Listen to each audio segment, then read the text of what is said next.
So thanks, Nabil, for organizing this in Terminal as well. Obviously, it's a great feat to get this many product managers in one room at one time, so kudos to you. Before we started, just to get a gauge of the room and understand who we're talking to here, who here is a product manager currently or ex-product manager? Okay, good chunk. What about aspiring product managers? People that want to be, okay. Cool. What about people who have to suffer through working with product managers? Okay, there we go. Okay, good to know, good to know. And then lastly, people maybe in the startup founder world, anyone here from like working on their own business? Cool, okay, awesome. That's super helpful. So just to give some backstory here, Latif and I know each other from back in the day when Latif was just getting Roadmuck off the ground at Communitech, just on the street. We met at a product management peer-to-peer run by Bill Scott, who's in the room here today. Thanks for joining, Bill. I was always always admired Latif for a lot of things. He's extremely determined, extremely driven. I've always felt when I'm around him that he knows exactly what he needs to do. He just needs to figure out how to do it. So I'm super excited today to have the chance to talk to him in front of everyone and have some pretty interesting discussions that we've been excited about having for a while. And I think the reason why Latif is extra interesting to listen to today and talk to is that he's not only a product manager, someone who has a keen sense for product. He also works on a company, Roadmuck, which I'm sure he'll describe in just a second, that sells to product managers. And so he has both a individual contributor, product manager, founder mindset, but also a macro view of the industry at large. So lots of interesting things to learn from that perspective as well, because as a product manager, I often don't think about us as an industry and as a profession on a macro scale. So exciting to dive into that as well. Myself, I've been in the Kitchener-Waterloo Toronto corridor for 6 years now from a working perspective, 5 years as a student. So I'm going to bring to the table a little bit of like my individual contributor perspective from working at North for the last 4.5 years, which is crazy to say that it's been 4.5 years already. But at North, we build the world's greatest smart glasses. We're trying to make smart glasses that you actually wear, be excited to wear, and something that's valuable beyond just prescription glasses. So with further ado, actually, before we jump in, we're not experts here. We're just two guys that have a lot to say. So feel free to chime in, raise your hand, let us know if you think that something we're saying is wrong or right. Always good to know. If you have different perspectives to share, we'd be happy to have you in. We're not going to do like a talk and then have 30 minutes of questions. I think it's just better just to talk, and you guys can chime in and raise hands and ask questions as we go. Okay? Cool, so I'll hand over to Latif to maybe give a brief intro on who you are and maybe talk a little bit about Roadmuck as well. Sounds good. Thank you for that introduction, Sam. Very kind of you. And I've known Sam, like he said, for the better part of 8 years. And even, I think, back to when I was a product manager at My Vision when Sam was at Communitech. And to watch his career grow like this is truly awesome. So I'm happy to be sharing the stage with you, or couch with you, today. For those of you who don't know, Roadmuck, as an organization, we are here to serve as product managers like yourself. And our goal is to enable teams to be able to collect feedback from their customers, prioritize effectively, and then obviously share those plans and have transparency across an organization. That task is immensely difficult, and I was just sharing the story of how the company started in a little bit more tactile way, which I thought might be fun for the group here because there are some people starting companies and there are some people that are product managers, and the blend is great. But one thing about the community here that was really sealed it for me is I was in Bill Scott's P2P back there in 2013, and I usually like to sort of vomit out all the problems I had and hopefully he could solve them all for me. But one day I had the opportunity to present the challenges that we had at My Vision, one of which was actually creating roadmaps, something that we all have to do as product managers.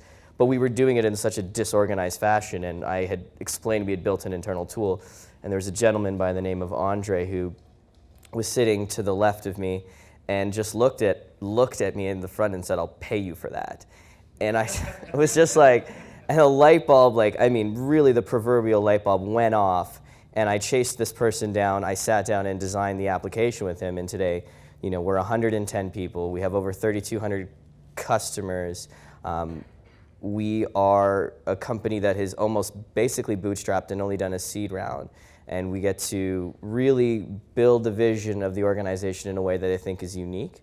And of course, I have to say this, but we are launching 2 new products, an API, and an entire feedback and idea management portal that's connected to all the stuff that product managers need to do next month. So it's a really exciting time to be in Roadmonk. It's a really exciting time to be a product manager, although there's some things that we're going to talk about that may not be so fun. And I'm just happy to be here. So I'll start with that, and I think maybe we can just jump in after that, yeah? Sure. I mean, so when we were chatting about this talk a couple weeks back, I reached you in a very interesting place. It was neither Toronto or Kitchener. I think it was Panama. That's correct? Mm-hmm. And not only were you in Panama, you were there with your whole team that usually lives here or in Toronto. So could you talk a little bit about why you were all in Panama? Yeah, absolutely. So a little off beat, but from the topic, but really important. And the reason it's important is it has to do with the fact that we have 2 offices. We have 70 people here and 40 in Toronto. And so every year we travel to Latin America and bring the teams together for whoever can travel for 2 weeks. And so we've been through anywhere from Nicaragua, Costa Rica, Colombia, and now Panama. And we set this particular trip up because we wanted there to be a sense of togetherness for the people that haven't had the opportunity to meet. That sounds kind of crazy in a company of 100 because those people all realistically should have shaken hands at one point or another. That's not the case in our company. And so that mixed with the warm weather and a co-working space that actually has really great Wi-Fi really led to an experience that was super different. And those relationships changed the way that those people operate and know who they're connecting with. And one example that came up through the sort of product development organization is that we were in the middle of a huge technical launch. And those teams, both across the offices on the product marketing side and the ops side, were for the first time really spending every single day with those teams into the night. And getting to watch that and everyone else talking about watching the product development team do that as a unified group was really something special, especially when we were all bringing them dinner or food at the end of the night. So I think, to me, that moment really solidified why we do those trips and why we'll continue to do them. Cool. Okay, so let's get into product management. So like I said at the top, he's got a really interesting view on the macro of product management as a category and industry. So maybe could you give us a macro view of product management as an industry to start us off? Sure. You're going to have to stop me because I might go off on a little bit of a tangent here. So I've obviously spent my entire career in either doing the startup role or the product manager role, and basically a combination of the two. And the first thing I noticed, if you ever go to Google Trends and you type in product manager, investment banker, management consultant, you will notice there's an inflection, and that inflection happened in 2014. Now, I didn't look at this trend until 2 years after that. It just so happened the company started and launched in 2014. So if you want to talk about market timing, it was quintessentially one of the best inflection points.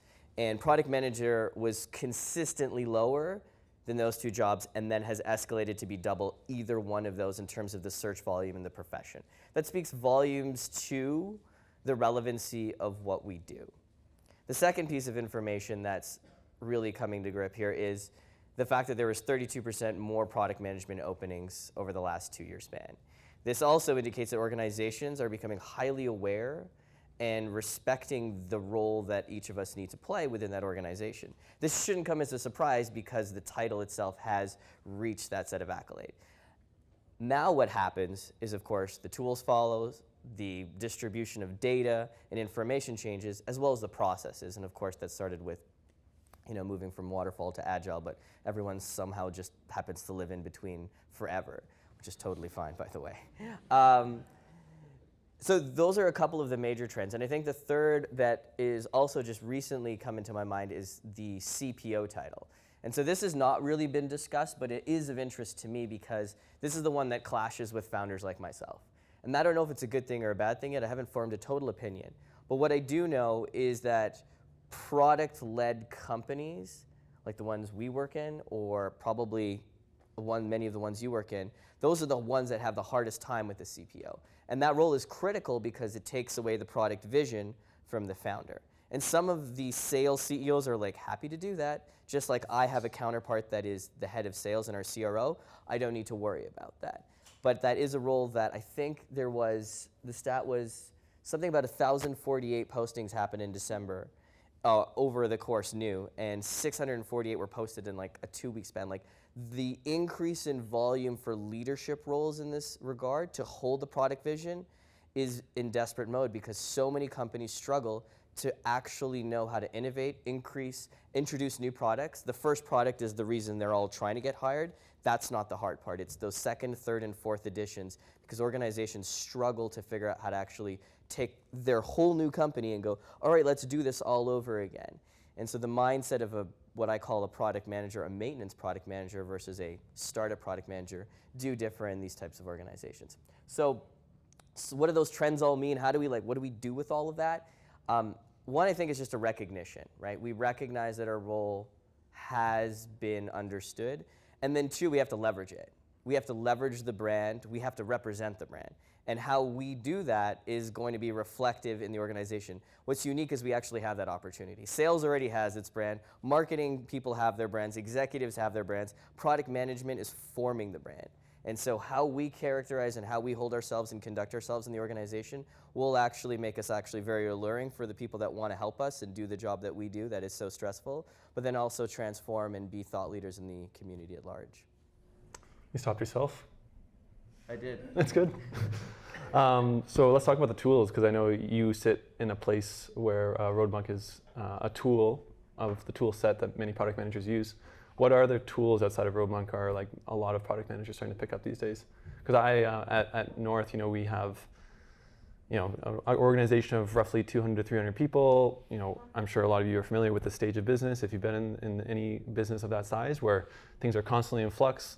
Tools are used and then abandoned within 3 months. And we've really had a hard time of trying to figure out not only what tools are right, but also what the processes around them are right as well. Everyone's got their support website with all the different templates you can use, as I see that you do. But what is, in your mind, like when you think about product managers, like what are the tools that they need to have, or what are the tools that the effective product managers have and leverage really well? Can I maybe change the question? Sure. I think it's like, so before the tools, there's a cultural challenge. Sure. And I think it'd be interesting to talk about like sort of product management where it was 5 or 10 years ago and where it is today, and then how that actually translates into the software world and to data-driven tools. And so maybe I'm going to just alter that. What's really interesting, when I started my career in product management, like many of us do, we manage a backlog. We push out improvements. We get them out there. We hope they're used. Sometimes we might even be lucky if we track them. But ultimately, we kind of have this singular goal around sales. Can we get this thing to sell? Because if we get this thing to sell, the valuation of the business increases, the founders can raise capital, capital pays for the company, the valuation increases, liquidity event, everyone can sell, hallelujah. The reality is that those cycles are not everlasting. Those companies tend to fall off. So if you want to build sort of this infinite business, if you're a Simon Sinek fan, product management actually has to change the way that it does and forms its culture within the organization. So the first thing that's really changed, and I think for anyone who's had the opportunity to work with like Andrew Chen or any of the guys in the Valley or Brian Belfour, is the Reforge program. This is really taking the elite organizations and talking about how they structure information to better the user experience. And we are completely succumbed to this, and as soon as our brains are hijacked by those dopamine loops from using an application on the phone, those are some really sophisticated PMs behind that. And quite frankly, we need to get that good. Not in the sense of the consumerization or the manipulation of our, our children or our offspring that are completely distracted, but for the business-to-business tools, we need to have them engaged and create value for the business. And so when I look at where things were 3 or 4 years ago, they're really coming down to, one, having the right analytical tools. So what does that mean? Well, you can look at the Amplitudes of the world. You can look at even some of the Pendos, although I think Amplitude is a bit stronger, in helping create a culture where anytime a product manager actually pushes something out, there's something called a readout. And this readout is problem that they solved, what the solution is, what their hypothesis is, even if it's a new feature, and then being able to say, here's the metric I'm actually trying to move, whether it's logins, engagement on a particular part of the application, and then being accountable to that week over week. This is not exclusive to consumer companies. This is the way that the best business-to-business companies do it. It's how investors evaluate us against the Slacks, the Intercoms, and the Zendesks of the world. It's how valuation multiples increase from 5x to 20x. These are the differences that they make, and product management culture this really controls that. That is the part that I cannot kind of reinforce enough to this group, is making sure that we don't just push stuff out there and not track its success. And I know we've all said, okay, we're trying to do that and this and that. So then what's the second thing? Well, the second thing is, do you guys have a data team? Is that data team living in another part of the organization? Maybe it's sitting under engineering. That's the wrong place for it to sit. The place for it to sit is actually under the head of product, because the head of product has to be technical enough to guide the data team to actually support the infrastructure of what the product is trying to accomplish. Yes, there's operational things that need to happen, and you can throw that in your IT team. That's different. This has to be the way of the future. Otherwise, the velocity and the cycles of actually iterating on these things will always be met with political crap that's happening in the organization. So those are the two things I think culturally need to change to be sort of the fully modern day product manager. Yeah, I mean, one of the things that resonates with me when you say that is this idea of measuring success as a product manager. When I was starting in product management and trying to understand, like, how do I gauge my own success as an individual contributor? When I look around, I think about, all these people that are shipping lots of stuff, right? I'm like, oh man, I just need to ship a lot of, right? But when it comes down to it, in North at least, one of the things that I've been thinking about a lot is measuring success not on shipping, but on retention and adoption. And I think that mindset is like small shift, right? And it kind of means the same thing in some ways, or it could mean the same thing for a lot of people, but it's very, very different when you get down to like brass tacks and like what that actually means for like how you measure it, but also like how you incentivize people to make that happen, right? Are you guys going through that cultural shift right now? Well, so I mean, at North, we're in an interesting stage where we're, version 1 has been out the door for a long time now. We've stopped sales of version 1 and we're working on version 2. But through the process of shipping version 1, we definitely learned pretty quickly how, having a lot of data is a good thing, but having the right data and looking at it the right way is like really, really difficult. I think we, to reflect on what we've done, I think we've done a lot of data gathering and a lot of dashboarding, but I don't think we've ever figured out properly how to like measure success of like a feature A versus feature B, right? And I don't know if there is a right way, and I'm sure it's case by case and company by company, but figuring a way that as an individual like myself, in a product role, how can I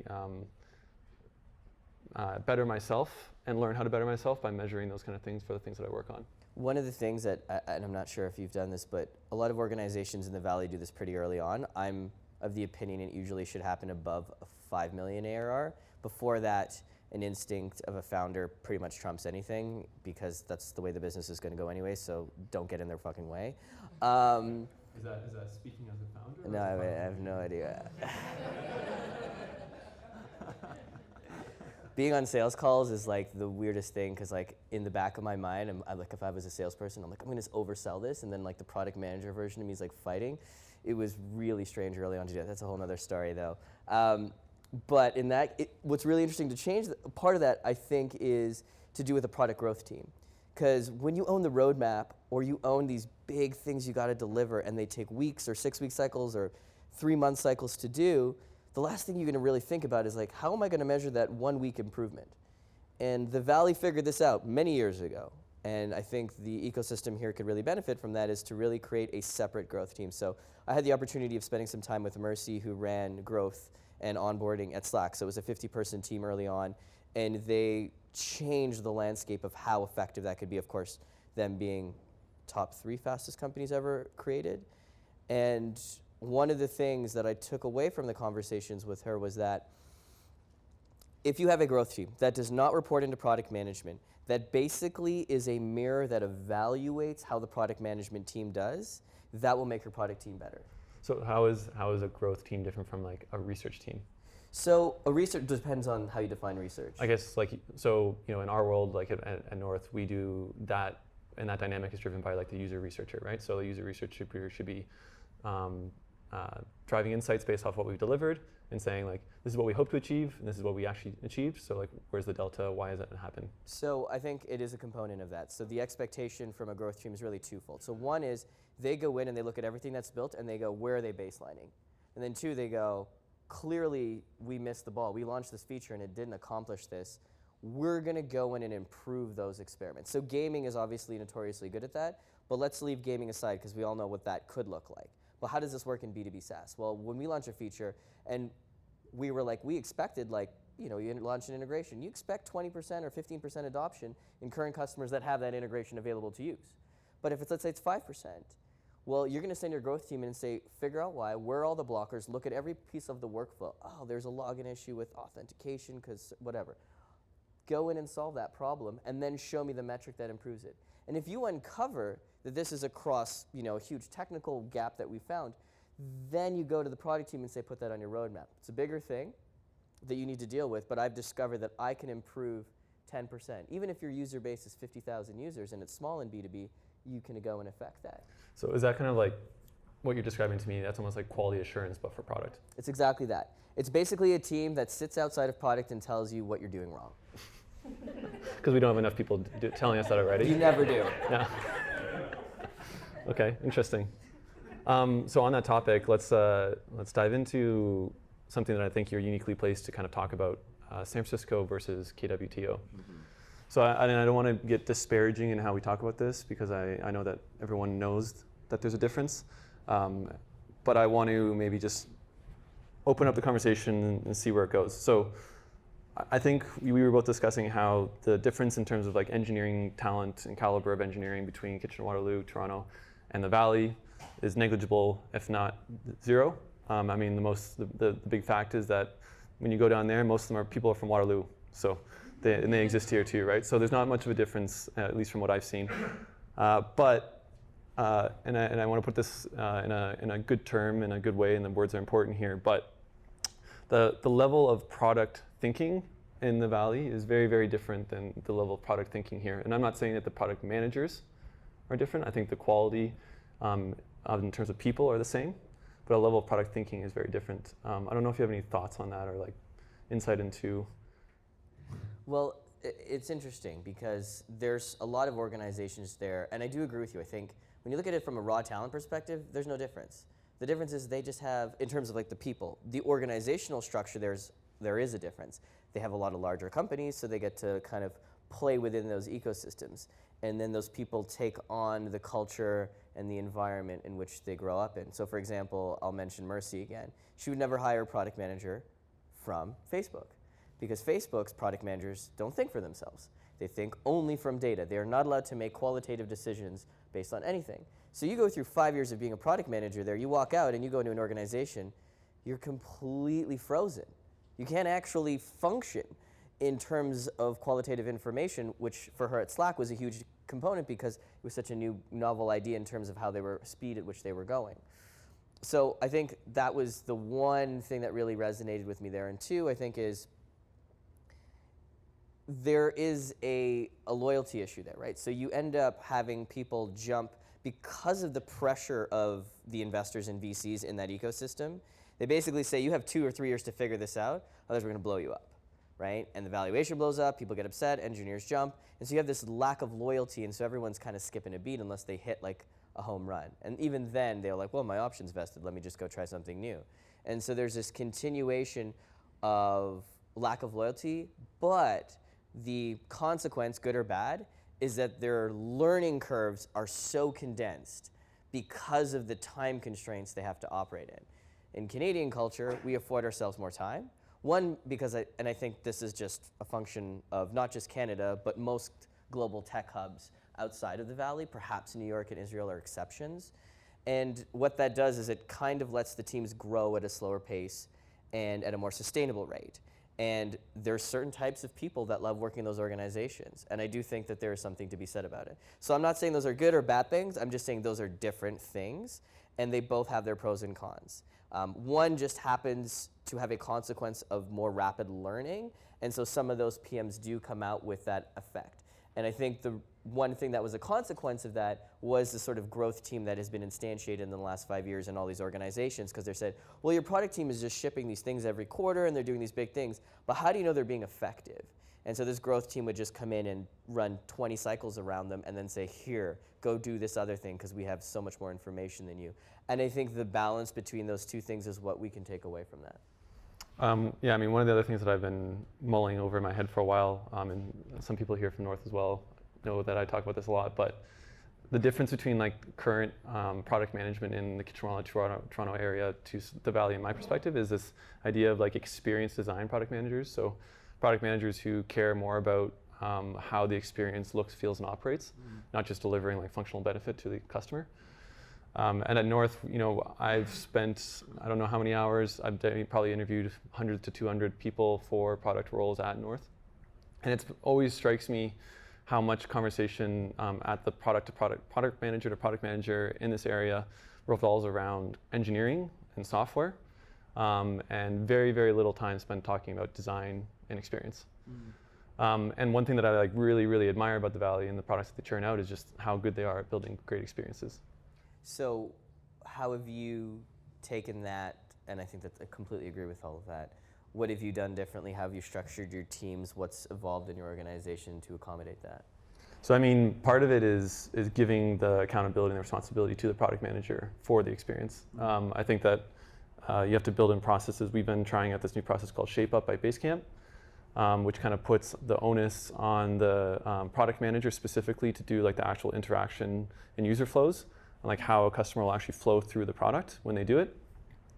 And personally, as I've been adopting it and trying it out at North, it's like super helpful to help me get a better grasp of like what the experience is, and it also makes me feel accountable for making sure the experiences can be as best as they can be. Instead of saying, hey, designer A, engineer B, here's the experience, or here's the feature we want to ship. These are the things it needs to do. Can you come back to me with recommendations on interaction, design, and then like obviously the technical requirements that will make it all happen. I actually have to spend about a months ahead of when this thing is going to be picked up by the engineering design team, actually working through the specifics of like the interaction and the experience itself. And then figuring out like what is the important parts to make the experience come through and the way that I need to make it come through, and testing that with customers or prototyping in ways that is like testable, I should say. So do you have so I mean, this is a really tactile question, but do you have designers then report into the product manager? Do they sit outside? Like, what is the structure that accommodates that? And then two is, did you just have to learn design? Like, where did you spend the time? Did you find the time to do that? Yeah, I mean, so one of the things that I was, this guy named Todd, I think Todd Thompson at Dropbox, now has left and joined First Round Capital as an investor. Super interesting product manager, great thinker, but when it comes to modern day product management, one of the things that he stood out in a story that he told recently was about the early days of Google. When he was there, he was in, I think, the 30 or 40 person. And he used to work directly side by side with Marissa Mayer, who was running product at Google in the early days and for a long time after that. And he said the most important meetings that he had on a weekly basis with Marissa was the design critique sessions, where she would bring in every single product manager and designer into a room, one by one, go through pixel perfect designs and tear it apart piece by piece, and tell them to come back next week with a better design. And that was the level of diligence that they were spending like the very, very early days of Google, right? So this was like really heavy investment from Marissa's perspective in terms of time, energy, and resources. But it's the diligence and the follow through that allows that to happen in an organization like North. And I think that one of the things that we may get to talk to in the later part of this conversation or not, but the amount of investment that an organization needs to put into the product team and actually create the space for product managers to operate is super difficult at our stage. We're a 200 to 300 person business. The founders are very heavily involved, like you just said, their way or the highway, right? And that's great, but in a lot of ways, it's difficult for product managers to operate in a space that like, they can freely accept responsibility and accountability for the whole experience and make that stuff happen. So in North, what we've done is we have a product experience team, and I don't know if this is the right way of doing it, but this is how we do it. And we have the designers and the product managers technically under the same org, essentially. So we are like colleagues and teammates. Now, when it comes to actually working together. We actually have like a design lead or a prime that would like be right hand in hand with the product manager who's working on something. And they're there to like give guidance, give feedback on how that stuff is following out in the spec. And then of course, at the end of the day, once the spec's kind of not handed off, but the design team is kind of pulling it in full steam for their work, they're not starting from scratch, they're not starting from zero. They have some context as to why the product manager has made the decisions that he or she has made to make it the way it is. And then it's more collaborative versus like, here's what we need to build. Okay, here's what I think it could look like. Okay, well that doesn't look right. Go back and make something else. So that collaborative process seems to be working a little bit better. From learning how to do design, I would say just like watching designers work, giving them feedback, asking them questions. One of the most interesting things that I've learned over the last couple of years in terms of working with design team members is I thought that my job as a product manager was to like specifically know what was wrong about designs or experiences. But I think now I've realized that my job is not to know what's wrong, my job is to ask questions. And that's how I give feedback to design teams now. And then through that process, I ask questions, I learn why they did certain things, I take notes, and come back and every day I'm becoming a little bit better of a designer. That's fantastic. For the audience, how many of you currently work closely with designers? And how many of those people actually sit in the critique meetings and actually get to listen to maybe an experienced designer rip apart a design so that it improves the learning of your sort of jobs? Yeah, so I guess less than half the hands just stayed up there. I think that really is an incredible point where you get to see the senior people actually give feedback, right? I mean, if you wanted to learn marketing, it might be even the same thing. If someone's critiquing a piece of content, like that might be a good way to learn it. But for this, it's so relevant to what we do because now the bar every single year, and you all know this, is so much higher with design. You looked at the most beautifully designed apps 3 years ago. Now everyone's doing that. And so you're just looking around going like, how do I play catch up? Or how do I make sure that I stay at this level? Or how do I exceed it? And I think that's a really great piece of advice to do. Yeah, I mean, it's incredible to me, like at North, we have an interesting constraint because we work on a device that is very, very small, and the display is very, very small as well, in terms of like the pixels by pixels we get in terms of our interface. So we have to make really, really tough decisions and trade-offs in terms of what affordances get to go where, what parts of the experiences get to actually happen, because we don't actually get to make everything we want to make, because sometimes our display just can't handle it. Our interface just doesn't have the option to do it. So it's incredible to me over the last couple of years seeing how much diligence and hard work it takes to get something to be simple. So in that regard of hardware, you're in a very unique space. I think there are some Waterloo is known for some of their hardware teams here. What is product management look like in hardware? How does it differ? And what have you learned that would be worth sharing in sort of the modern day context? Yeah, I don't know if I can speak fully to that. I'm more on the software side. Our teammates Scott and Lisa, I don't know if they're here or not, they're on the hardware side of the business. It's a completely different job.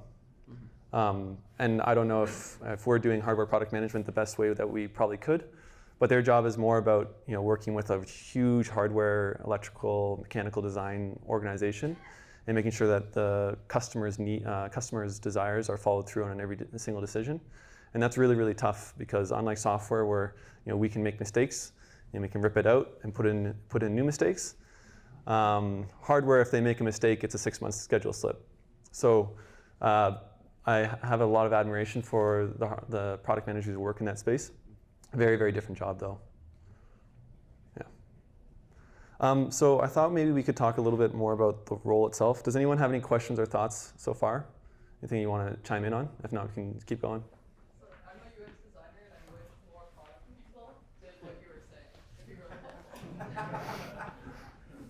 Absolutely agree with that. What do you want us to do more of? Like collaborating on user flows and product managers coming to design critiques. I'm a UX designer and I work really closely with product managers, and I just thought what you were saying was really interesting. And I think that a lot of teams and user experience designers would benefit from what you were saying about product being more involved in collaborating and owning potentially even the user flow aspect of it. And I think it would help especially to be able to come to those design critiques and ask questions, just like you said, as well as collaborate on user flows so that those designers can know where a certain decision is coming from. It would be really helpful. So can I ask you, how do you guys do design critiques right now? Yeah, so we hold open sessions where anyone's able to come, like everyone's available. Sometimes our product managers do come, and first of all, we bring back to what the problem we're trying to solve, and then the designer goes through what their solution is and how it's attacking the problem, and walks through the user flows and just asks for critiques on any aspects of the user flows, or if people thought that what was presented solved the original problem that was being tackled. So it's interesting that you say it, because that's kind of my primary point there, is that what you just described means that you as a designer is owning the user flow in a way, which is great. But there's no if there's not shared accountability between you and a product manager on that user flow, it's very easy to let something go because you don't have the understanding of why that user flow is the way it is, right? So I'm going to go one step further. Sure. Because we've talked product managers and designers, but then there's the people that actually have to code this. And the third level Who are they? I don't know. What do we call them? Are they coder? No, programmers, I think is the cool YC term. The reality is if all three of those people were in the room, what would look different now? It strikes me as that now you're going to get empathy not just from a product manager, but from the person who's coding it and may see a new technical solution given your stack. May see something that's more creative and fast. And I've run into this constantly in my career with really smart and thoughtful engineers. And if all three of those people were doing critiques, not just on design, not just on the new product ideas and problems that they're trying to solve, but introducing also at another level quality assurance. So when we do a new feature introduction, we want to make sure that we have one of those people from each of the teams in there. It's nice if you have a product and designer, at least at a high level. If they're really technical, okay, maybe you can get a check mark there. That's not always the case. And if you have the builder in there, they're now invested. And if you have the quality assurance person in there, they now know in advance where the big gaps are going to be and help with the predictability of the launch, because that's where a lot of things can sometimes get held up. So can you imagine a world where you go 2 levels deeper there? And what would that team look like if they were constantly in synchronicity sitting with each other every single day shipping? That to me sounds like a pretty interesting idea. It's probably like Nirvana, right? Yeah, man. I mean, so in our organization, when it comes to bringing engineers into the conversation, I think the hardest part for us is to make the business investment seem reasonable in terms of like taking an engineer away from doing the stuff that he or she is really good at, and making them sit through a design critique. Making that justification to the engineer has proven to me to be pretty difficult. Some engineers naturally love it. Some other engineers naturally just don't care. So I don't know if it's maybe finding one or two and having them as the key people that can kind of come into those sessions as much as possible in and out. I think it would be like the dev manager who maybe has a hybrid of a maker and a manager schedule. Right. Because if you introduce some of the people that are constantly in maker mode, that can be probably pretty distracting.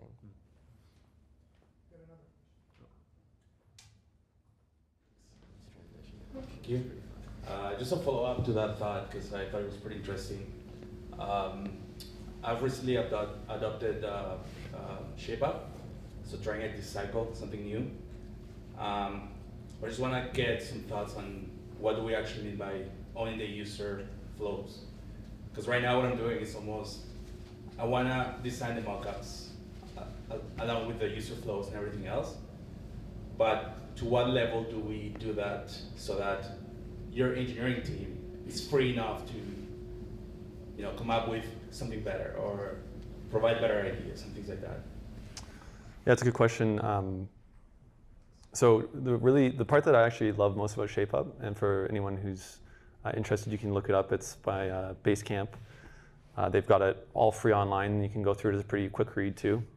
This concept of breadboarding and fat marker sketching. So we've been trying to use the breadboarding concept as much as possible, and this concept is basically, you use user flows in the same way that you would breadboard electronic, like a literal breadboard, where you're drawing wires from place to place, right? And so what that unlocks me from doing as product manager is I'm no longer worried about, is this a button, or is this a page, or is this a modal? I'm worried about just like, where does the user go when he or she wants to go from here to there? I have found that that's not always deep enough, right? But I also found that if I go deeper, then I start to make like assumption mistakes, and I'm taking away creativity away from the team to do the best job that they can to get the job done right. So I don't know. I think that's a little bit of like the art and science of product management is that right there, right? I found that if you work with talented people and like amazing people like I do, which I'm very blessed to, it's interesting thing about product management to me is understanding how to give them the space to do their best work every single day, but make sure that that space is a box that we will get the job done that we need to get done. And like that magic of like knowing where those lines are is like really, really tough, I found. Yeah. Hi. A suggestion for the solution to the getting the devs involved. It always surprises me actually that devs don't want to get involved with this, but they surprise me again and again and don't. So what we have where I work is we have what's called an architectural working group, which is a volunteer thing. They volunteer to be in it, and then when a project is being designed or whatever it might be, we can select people from that group, or they can select themselves, and so then you can pull an engineer from that group, and it's kind of everyone gets to play around in different areas of the business, they get to experience different things, and in the end, like 90% of the engineers end up joining that group anyway, because they see the sort of interesting stuff that's happening. So maybe that would be a way to do it, create like a little volunteer group or something, just an idea for you. Yeah. That's interesting. There's a question down here, Nabil. Or so, as an aspiring product manager, I'm wondering, like, what are some ways you think are like best ways to improve your product vision and just like better understand the users? I know a lot of times people talk about like user interviews and doing user research, but like, how do you actually do that? Like, to what extent are you able to improve your skills through that? so I'm gonna take an Latif approach here. I'm gonna change the question if I can. So I've spent a lot of time, going for coffee or grabbing lunch with people like yourself who are trying to get into product management. I don't know if anyone here in the room who is a product manager could say there's a consistent way to get into product management right now. I think that's actually probably one of the biggest problems with product management in general, and we can talk about that too with the APM program that Latif is working on in Toronto. But what I say to these people, and what I strongly believe, because that's how it worked for me, was that you should just become really good at something that you are good at outside of product management if you want to become a product manager. So that might mean working in marketing, just becoming really good at marketing, understanding marketing. That might mean working in engineering and becoming really good at engineering. And I think that the strengths that you pull from a product manager are always different from product manager to product manager, but you need to have strength, right? And one of the things that I see a lot of, and I don't know how you feel about this, I'd be interested to hear what you say, but there's so many people who are trying to get into product management and just assuming that they can just be a product manager without like a certain strength and bringing that to the table. I think that's kind of like coming out of school, doing your MBA and hitting product management. Their strength is still business, right? Their strength is still something, versus just being like, I'm going to try to get into product management without ever working on any other role, and hoping that I'll figure it out along the way. But I think you have to be able to like gain respect through not through authority but through leadership as a product manager. And the only ways you can do that is having like a core set of skills that you're really good at. That's my perspective on that. Yeah, I definitely would have to echo the sentiment there. One of the best ways to do something is to just do it. So if an organization isn't going to take the leap on someone, generally I find just doing that job or building a small product or having a side project is a really great way to learn those skills. Very tactical kind of concept. My favorite question in an interview to ask a user is, on a scale of 1 to 10, if you did not have this, what would be your pain? Like, what would you feel in terms of pain? Now that I've shown you this and this great mock-up or this hardware device, now how much pain would you have if you didn't have this in your life? Or how much benefit on a scale of 1 to 10? If anyone says 7, they're just lying. That's just the lying number. Anything above a 6, they're actually willing to give you some feedback. 8, trying to be nice. You're trying to get that 8 to 10, obviously. I know it's a little bit NPS-like, but it's really trying to ask negative questions to get there. So those are two things and to your, the point about getting into product management as an offshoot from this conversation here. Sam and I've had this conversation, I think, 2 or 3 times now. It's really, so if you were to become a senior account executive in sales, I think we would all agree you would need somewhere between 5 to 7 years of experience. You can start as a BDR for a year or two out of university. You maybe take SMB and mid-market for 2 to 3 years. You cut your chops. You might be granted AE pretty shortly thereafter, even in 4 years. How many, and I know we've asked this question, so how many times have each of us actually done a pricing revamp for a product?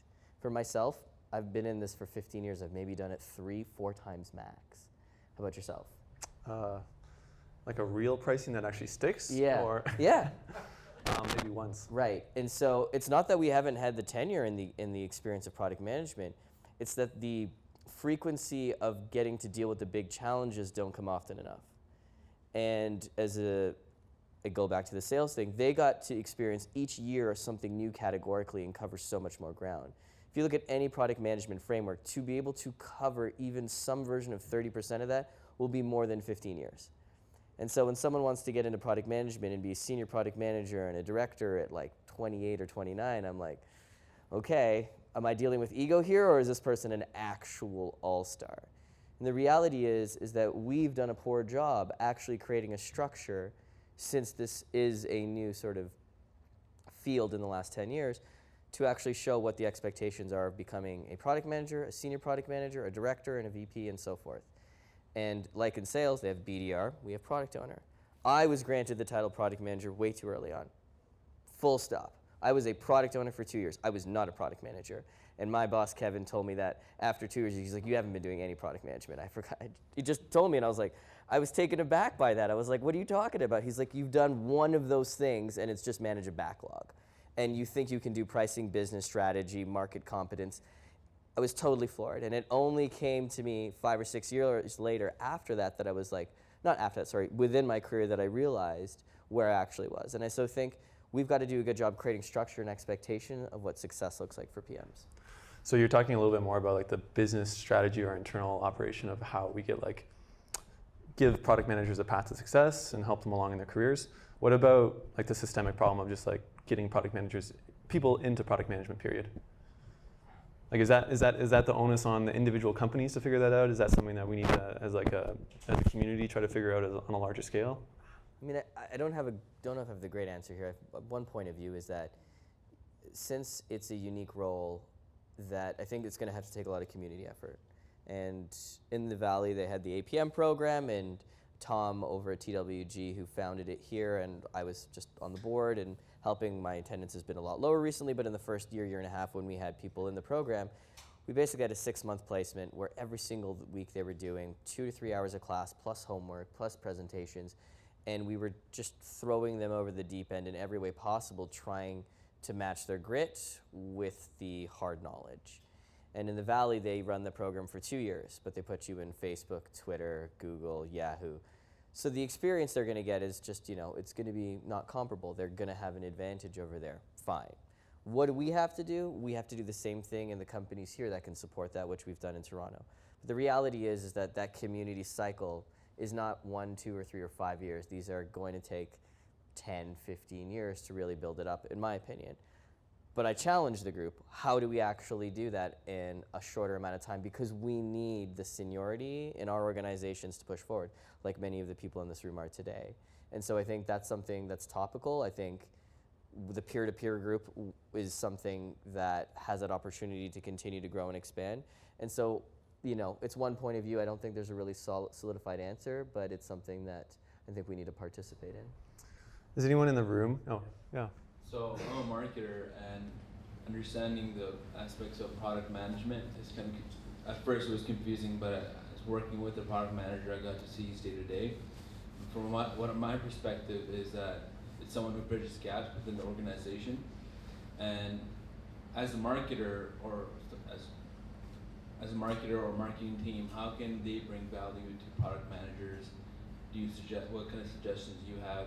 If they're introducing early on, like in schools, like universities, product management course, or within the company, how can organizations accommodate that within their marketing or any other from different avenues?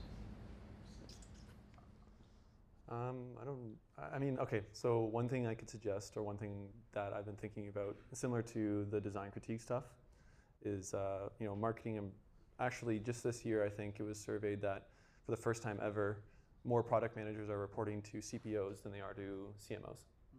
So historically, product has always been a marketing function in many ways. But in terms of working with marketers and product managers, I think one thing that like I personally have pains with is how can we get marketers involved in the product process, right? And that means that the marketers also have to have the interest and make the time to do that as well. So one thing that you could approach or think about is like, is there equivalent to the design critique where designers present their work to a larger audience, including product management should be there and have that shared accountability. Is there something like that for product and marketing? Right, where you're sharing each other's work, sharing the messaging that you're building on top of what the product managers are intending to ship or have shipped, and maybe doing some retros on like what worked, what didn't work, how can we make this better in the future.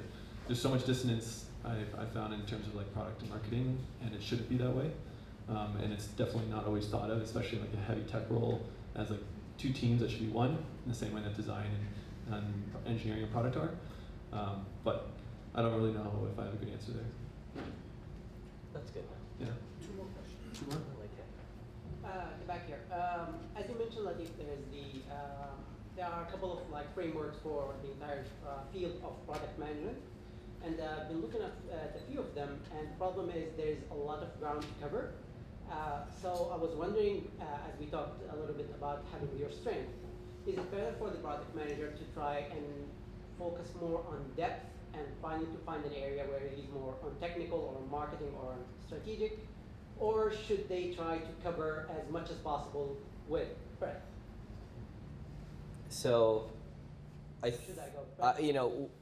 I'm a person of depth, right? So just this is my particular point of view. I think. Was that a humble brag or? No, I mean, I think that I'm not like, for example, I'm not good at all of sales and marketing. I just was never good at all of those domains, so I just hired people to match that. No, so I think if you look at anybody who's, let's pick a doctor, right? They're going to go through some general learning and then heavy degrees of specialization, but they're never going to be able to cover everything from pharmacology to neurology to pediatrics. Like that's 13 years of whatever it is of school.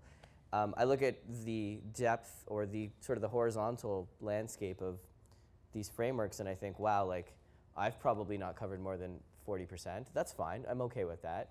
But I picked the things that I was interested in. And then I went super deep and I spent a year or two in those areas as best as I could. And then I came out and then I said, what's next? So I do think you could, like any general degree, you start with some product ownership, understanding of how to manage, the dev velocity, to be able to ship stuff, to be able to track it, to be able to improve on it. And then it's like, what is the next concentric circle outside of that? And then at some level, a few of those things just kind of coalesce and click together. And then it's like, do you want to go the leadership pathway or do you want to stay deep and continue to learn? And one of the challenges with product management, and it's one of those things where I don't know what else we would do, is that after product management, if you're a senior product manager, you're basically going for the exec team, right? You're not, it doesn't feel, oh, I'm going to go learn how to do content marketing or I'm going to go become a BDR or sales. It's not the natural pathway where for sales they can keep going up and there's just so many chains up. After CPO or basically, you're trying to get to CPO, you're trying to be on the exec team. So the gap in the org chart, there's just this big open space where every other department can just keep going and they can go sideways. Product just kind of just rolls straight up. And so in that big space, there's this challenge where there's a lot of time that needs to be spent and really focusing in on what I think serves the organization. And that could be either going really deep or deciding to go horizontal, which I guess would be management in that case. Yeah, I mean, one thing that I think about when I talk to product managers that we are considering for North is curiosity. I think that's a super important part of like a really strong product manager because I see that in like the people that I admire heavily. It's just a really keen sense for, I just want to know as much as I can in the fastest time possible. So I think breadth is good. I think that shows that you are curious about a lot of different things and you want to know a lot of different things. But I don't think you can really be impactful if you don't have depth. Yeah, for sure. Hi, quick question. CEO as a product manager, founder as a product manager, I've read about conflicts about that because they win and you move it through. So there's always that conflict. But I guess my question is about, you've got all the tools and things like that, but you have people. So you've got a community, you've got collaboration, but you also have conflict. and there's egos and there's processes. So in product management, how are you managing the egos of the people? And sometimes you got to flip some tables and make some commentary. But how is it all working smooth? So it appears that it's happening smoothly, but there's a lot of stuff in the background. So is there any guidance on that? So I was just sharing this with Latif before, but there's a report that came out in 2019 on the state of product management, and there's a little bit of a side tangent, but I'll bring it back. It's in the top 1% of jobs in North America, product management is like number 4, I think, on the list in terms of desirability and everything that comes with it. But it is on the lower quartile when it comes to NPS for the job. So that means that people really want to be product managers, but once they're product managers, they don't like it. Or they wouldn't tell their friends. They wouldn't tell their friends that they should do it too. I actually compare it a little bit to my engineering degree at Waterloo. When people say like, would you go back and do nanotechnology engineering at Waterloo? I would say, no. I love the program. I would never do it again. So where that gets me is like, I think there's a lot of internal there's a lot of struggle that happens on a product management individual contributor level. I think it's something that we as a society generally don't do a really good job of, is like the emotional aspect when it comes to like job performance and helping people succeed in their career. I think product management to me, especially in small businesses that are trying to get off the ground, it feels kind of like you're the toilet, right? All the shit just gets funneled through you, and then you have to figure out how to look sparkling clean at the end of the day and actually make something that works, right? So there is a huge emotional toll that goes along with that. Like, there's days when I come home and I'm like just pissed off, and if anyone knows me, I'm a super calm guy. It's just how the job works, and as an individual contributor in a product management role, I've started to come to the fruition, and I don't know if this is correct or not. Maybe other people have a different opinion on this, but I think it's just part of the job. I think that bringing your ego to the office, you got to take it off, and you got to work with your team as best as possible. But there are times when you also have to lay down the gauntlet on like what the user actually cares about from your perspective. And the reality is that you're going to be wrong, and the reality is that you're going to be right, and hopefully you're more right than wrong. But along with that comes a lot of like you never have a real sense of actually the greatest way to describe this is imposter syndrome. I feel like there's a lot of product managers with imposter syndrome that I've worked with and I've seen. Yeah. That's really interesting. I totally agree with that, and it's from the startup point of view, I think for me, one of the things that I would have done differently is hired someone who's just a product owner. So I think founders that are marketing leaders probably don't want to hire a senior marketing person because their alignment has to be about 100%. Anything short of that will probably create conflict. Same with a sales founder. For me as a product-led founder, one of the things that I would have probably done is just hired someone who could manage the backlog and keep things simple. But too early on, my mistake was that I hired someone that was probably intermediate, but had a really strong set of opinions without being sort of the senior and understanding the full vision. And maybe that's a little bit on me too from the communication side because it's kind of locked in my head.